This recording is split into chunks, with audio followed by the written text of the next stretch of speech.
Warla kadai satang daki sekon ya ka klub Al Nassr bahkan kuri ka trofi negamit haka Saudi Pro League.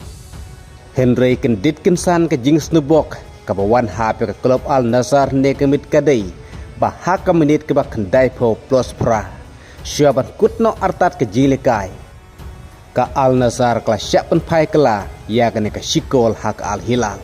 Hak bak kutno negamit ke jing rakhe pan yokhor ya ka trofi ya ka Saudi Pro League Henry ka haban apat haka jilikai ka bakadu persya ya ka damak namar baka jilikai ne ka mit persya Al Hilal kala kudno haka ba ya khai ka ai ka balaja hangne haka ne ka jilikai ne ka mit hapteng ka Al Nassr persya Al Hilal namar wadla ka Al Nassr ka yo ban thebe ka shikol nadu ka menit ka ba live on new lingbao si makan ya ka bala assist Kingsley Coman kata Syaban Kut ke kelas step Henry Watt telah sedang ke jilikai haka kelamit hadu ke kendai po minit ke jilikai kadang tamhi ke Al Nassr dan shikol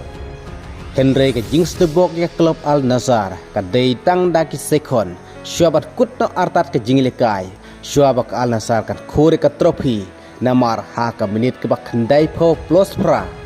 bak Al Hilal ke laban penyakait no ya ke shikol Kataru lingba ka ungol jong orang apkol ke Al Nassr katau bento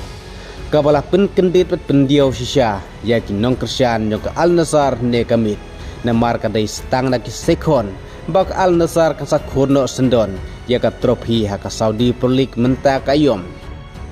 Henry ka jingla man penya khajno jong ke Al Hilal ha ka last minute kala pen kendit sisya bat kala pen sengosi sisya ya kinong kersian jong ke Al Nassr kinong kersian jong Ornado Kamtam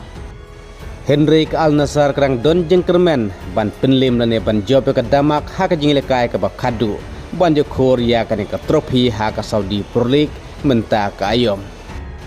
bat ke Al Nassr ke donru ke jeng kermen ban kur trofi haka khat hendru tarik kata haka ni ke sesjan haka jinglekai haka final ke Asian Champion League 2 persya ke Gamba Osaka Kumtang ngin se pej sakwe ke jingkermen jong Al Nassr haka ni ke sesjan haka final ke Asian Champion League 2 kublai shibut